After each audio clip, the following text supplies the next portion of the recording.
Well, thank you for doing this for the World Dance Sport Network. Pleasure. We started a series, and it's called My Dance Life. And we have a lot of people in the business, like yourself, who have accomplished a lot of things in dance. But there are a lot of people who don't know how you got there. And so everybody's got a really interesting story, and I appreciate you spending time with me to talk about yours. Okay. Yep. So we're going to start right from the beginning. You were born in Portsmouth, that was a town right by the sea, south of the UK. Probably something like 60 to 70 miles away from central London. Yeah, Okay. So it's where the Navy is. Oh, okay. So it's quite a big town. It's very much of a military town, or Right. industry. Did you grow up in military industry, or your parents, or? No, it is a port, but I was very interested. I was actually a Marine myself, or a cadet for some period of my life. Oh yeah? Yeah, Military guy? yeah, but not signed up.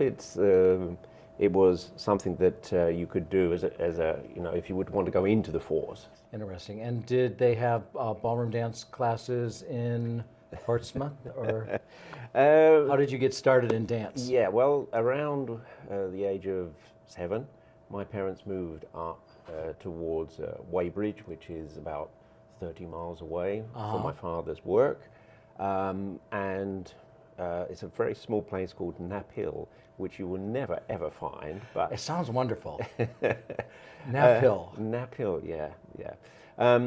And whilst I was there was an advert in the sweet shop, or the newspaper shop. Yeah. And my father does not dance, or my mum, but they found that it's socially would be a good thing for me to get into. So you were how old? Between 7 and 8. 7 years old. Yeah. Wow. Were you in any other activities at that age? This was. Were you a sports kid? Yeah, very much a sports kid. Yeah. Particularly football, which is soccer. Yep. I know you love soccer. Yeah. So yeah, we have we call it junior school. That's between like 7 and 12. Okay. And I was very much into that, playing for the school and taking some courses to go professional. But So- there's a lot of people do. A lot of people in England do that. Parents' dream, of course. Yeah, My yeah. son's going to be the star. So your dad and mom come home and they say, Colin, we've set you up for some dance lessons. There were 3 of us. Oh, there's 3 of you. 2 brothers, but three boys. Okay. All boys got marched in there because my father felt socially that was something that we Right. needed to do.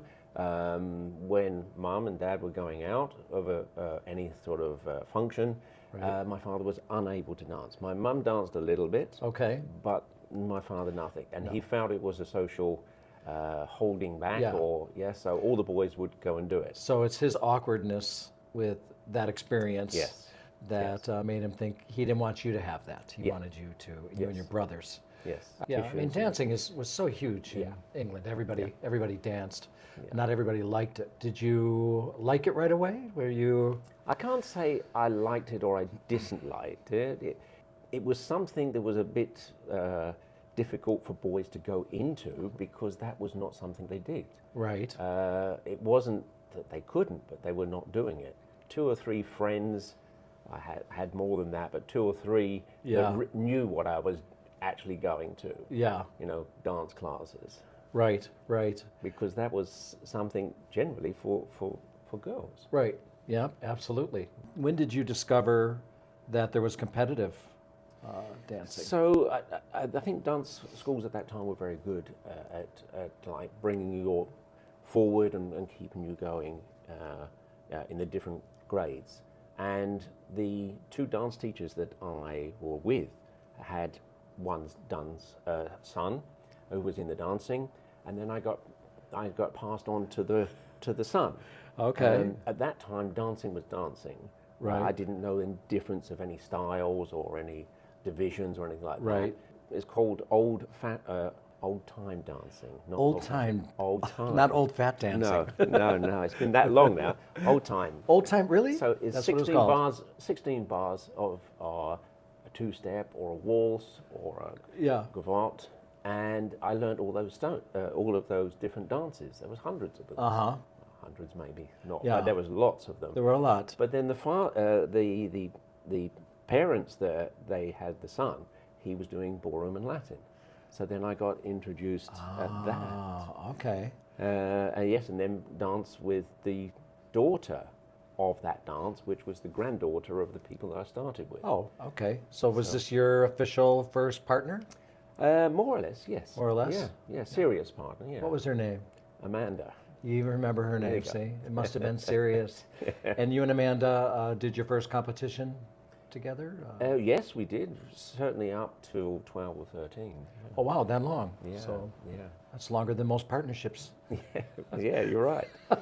When did you know, Colin, like this is going to be my career?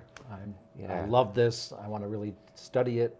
I'm not quite sure about that because I kind of like just continue what I was doing. But Yeah. when I got with a Danish dancer who became my wife, and then who I had children with, Right. I met her, Lena Mikkelsen. Yes. I met her when I was 17. Okay. And she had come over from Denmark to the UK to live for 1 year. So she came for 1 year, and we were just socially meeting because at the same competitions and so forth. Then my partner decided not to continue, Okay. and hers had gone back. So we kind So of, you yeah, booted your partners out and yeah, brought that was it. yourselves together, and And that was the beginning. yeah. And I must say, she was more serious, I think, than me. Yeah. When we started out, that we kind of pushed forward and made the decision what we wanted to do.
Competitions back then, were they every weekend? Were they In the UK, every week. every week? Every week. They're not as large as some of the events that they Right. have in the US, but it was Right. competitions all over the UK. You were an amateur when you were Oh, competing very in much. the yeah. beginning. Yes. So how did you afford to manage this? You had a job and Yes. did this on the side on the weekends. What was the? We both had jobs. Okay. She was working up in central London, so I was working actually for the railway. Okay. Yeah, it was the office, and I was working for the engineering part division of it. Right. And my job was when the rails had to be repaired, it was my responsibility to schedule the trains to come in and go back again, and the other side, and have buses in between. Yep. So it was, yeah, That was your way to make ends meet while Yeah. you were dancing. yes. But you still knew dance was what you wanted to do. Yes, definitely that wasn't my At that point? forever Yeah. job. But it paid enough that we could pay a rent and go and compete. Yeah.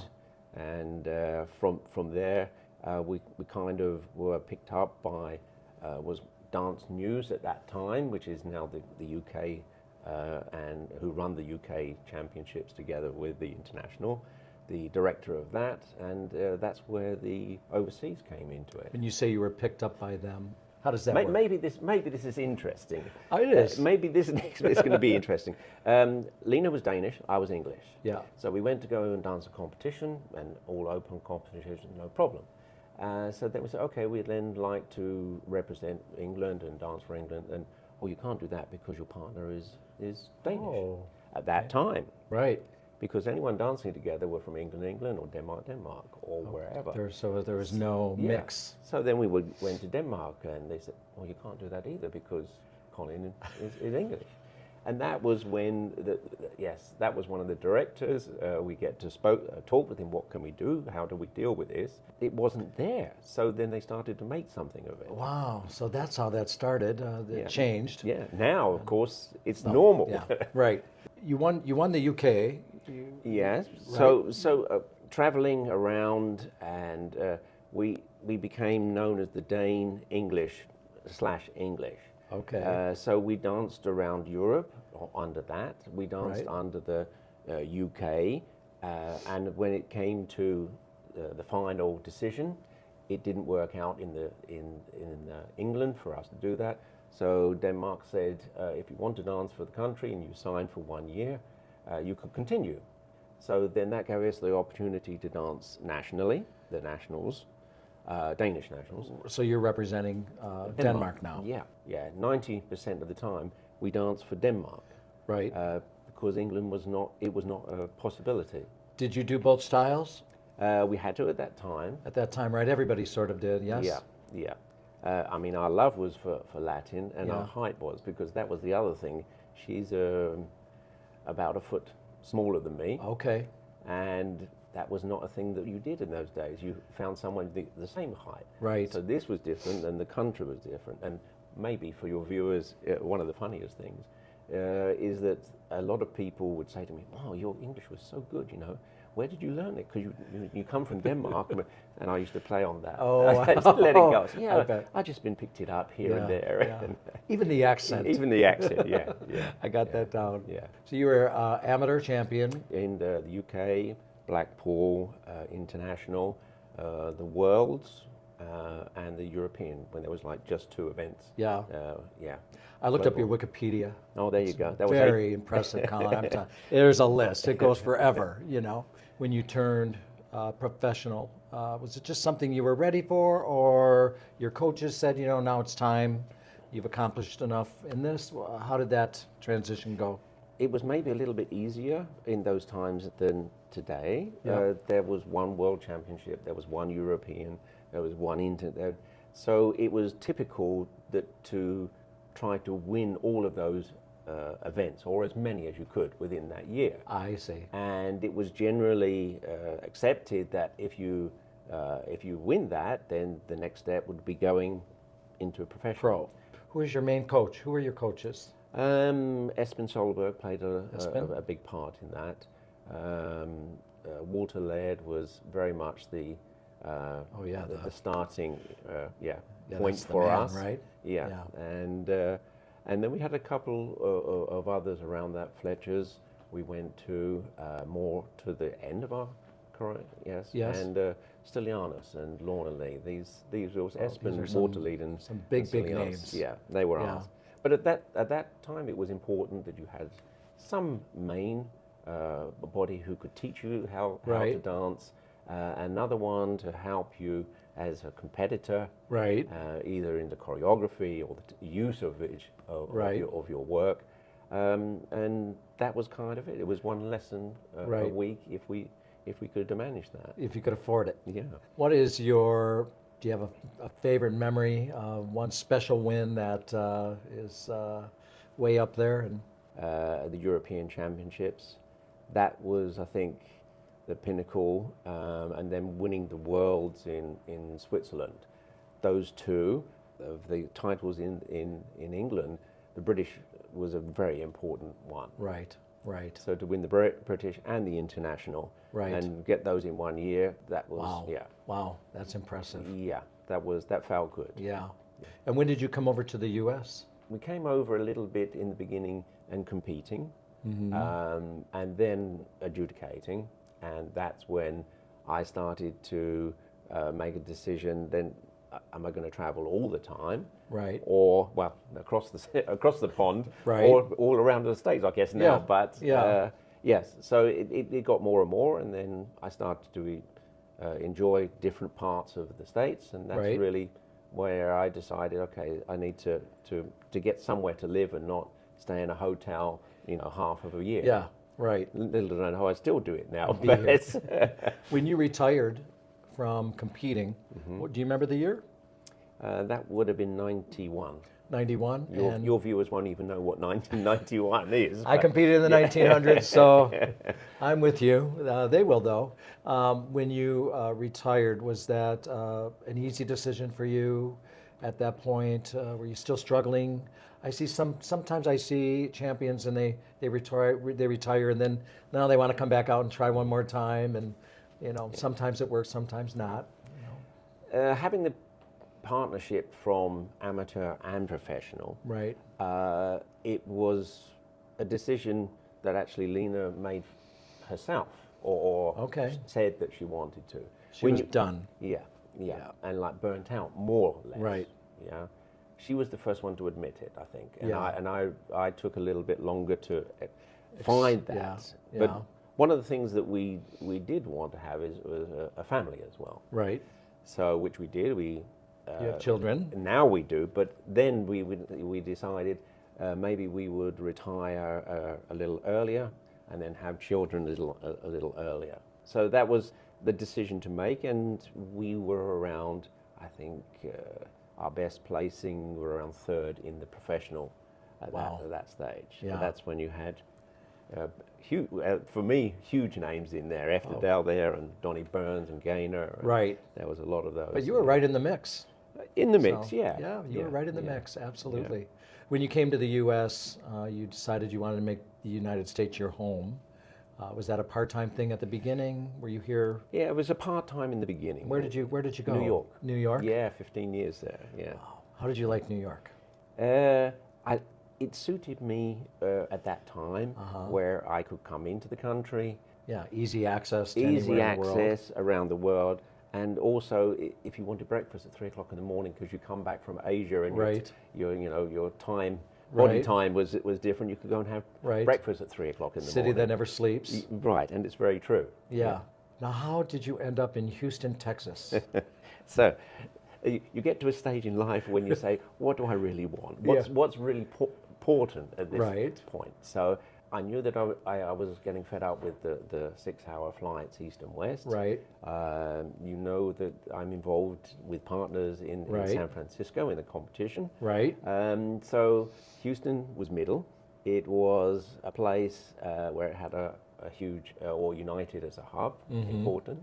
I was kind of done with winter, so winter is not that long, Yeah. and where it is, it's still Right. warmer. Having so said that, I grey. think the first Yeah. year I moved in, there was snow for. You hadn't brought had it. for 24 years. Yeah, and it's still. I have children and grandchildren in the UK. It's got a major hub there with United, so I got Yeah. direct flights. Oh, nice. Back to Europe as well. So that's So you still have family there and Yeah. your kids, and Yeah. so you go back and forth. Yes. Now you have you got dragged into becoming an organizer. Yeah. I don't know if that's the right word. Maybe you really wanted to at that point, but I think it's part of the business, right? is part of our Of business. it. And if you Yeah. want to be in that, I think you've got to experience Yeah. this. so you hooked up with Stefan and Denise Kroll, Yeah. and you're part of the San Francisco Open. Correct. That's coming up, right? Next Is week for actually. Oh my yeah. goodness! Whoa! Next Over week. Easter, yeah. Oh, super. So how do you like being an organizer? Yeah. When I first went into it, I didn't know much about it. I Right. had to learn everything really from Right. scratch. I see it from the outside, but this was to learn it, from A to Z. It's like when you see really good dancers and you think, "Oh, I can do that. That's so easy," It's because they make it look easy. That's and right. Stefan and Denise are experienced organizers, Yeah. and they make it look easy. Correct. So was it easy? No, it wasn't. No, it wasn't. I did feel it's part of the business that was living in the States, and Yeah. it's not for everyone, I know that. Right. But I wanted to experience with that, and when they invited me to come into it, then I started to get my feet wet. Yeah. So, what happens behind the scenes, what happens on the stage, and Right. what's the setup, how the hotels deal with, and the managers, which change Yeah. every 3 year, years. right? Yeah, exactly. So it's always a challenge. Yep. But I really, really enjoy the fact of on the day, and I know it's not one day; it's like 3 or 4 days. I really like that experience. Yeah. It's the involvement, it's the buzz of it. Yes. It's the, everything all coming together. I could see that you were quite the spark for that. But that's because you were on the mic that year. It makes it easier for me. Well, I've seen you on the mic, though, by the way. So I don't want you to leave anything that you can bring to this competition that you have to wait to next year. Is there anyone in this room who should win this event? Let me hear it right now. You do really well. And you MC the UK? Yeah, there's the UK and the international. Yes. Yeah. Because I watch it and I hear that voice and I'm like, I know that voice. I don't think it's that special, that voice, but yes. It's good for sure. Do you enjoy that too, MCing? Yes, I do. And I was there when I was 12 years old, competing. I was there as an amateur. I was there as a professional. I was there as an adjudicator. Right. But the one thing I hadn't done, be the voice, or no, Right. I'm not saying I am the voice, but there was a voice which was on the microphone. Yes. And that was the one job that I've never done, and I wanted to experience that. And even still today, that. And now you're stuck. Yeah, yeah. But it's always a little bit nerve-taking. Oh. But when Especially you get into major events. Yeah. Major events, it's always a little bit, I don't care how many times you do it. Yeah. It's my palms still sweat when I have to do some of Yeah. those big events. maybe that's why it makes it good for all of us that we have that to kick in. Yeah, exactly, exactly. The trends that are happening now, do you like where you see the direction of Latin going? I've always said to myself that it's important that you don't get like the seniors of my time, in my day it was Right. like this, and when we did this it was much better. Right, So right. I always said to myself, I'm never going to say that. Right. And I'm not going to say it today Darn it. either. I'm not going to say it, No. but I will say there are values out there, and I think it's important to understand what you're doing and how you are doing it. So this is a dance. It's Right. rumba or it's tango or everything. We've got to know where does it come from? What's its roots? How do we become that dance Right. or involve ourselves? Character is something. Character not personal, being of the dance once again. I think sometimes it's much better you can get on your phone and get all the information. It's really good that you can see it on YouTube or whatever. Right. Whatever. I think the only thing that we miss is the experience ourselves. And I don't say like reading the book, but Right. to talk about that, to use that. What does that really mean? Right, what's the Because- theory behind? And today this, things are very instant, and I think that's great. Right. But some things don't become instant. You don't go from age 2 years old to 30, right? Right. So there is a there's a journey. process and There's a process, journey. Yeah. Yeah, well and said. I think and use all the things we've got, but try to get into that a little bit, Right. or find out a little bit more. I think that's the challenge for the professionals and the top amateurs more now than ever, is because it seems to have gotten more athletic. And I feel like there's so much emphasis on that part of it that you're talking about the character of the dance, of each individual dance. Sometimes that gets lost, or creating your own personality, your own label. Sure. What you want to show tends to get a little bit lost in the athletic aspect of it. Yeah, it can be, because it takes a lot of energy to do this. Right. But how do we direct that energy? What do we put that in? Is it Right. into ourselves? Is it physical, Right. or is it mental? Right, So, exactly. And if we start, knowing the character of the dance and understand some of the technique of how to get there, Right. and then starting to put or develop that into a step, and you can call that choreography. And as we go Right. along, as long as we keep the idea of what that's about. Right. I wish we had that energy. That energy they have now, those youth. Well, good luck with your event next week, San Francisco Open. Thank you. I think that's every third weekend in March, right Yes, around there? correct, yes. Toward the end of March? It moves a little bit with Easter, but That yes. Easter gets in the way, I'm telling you. But it's a great event. If you haven't been there, you should go and check it out and see Colin at his best, for sure. I've seen it. You've got to go see it. All right, So, thank you. Colin, thank you so much. Thank you very much, Dan. And appreciate you sharing your story with us. And we'll keep in touch. All right, All thank right. you. I'll see you in another 30 years. We'll talk about this The section. next, that sounds if like we a deal. remember.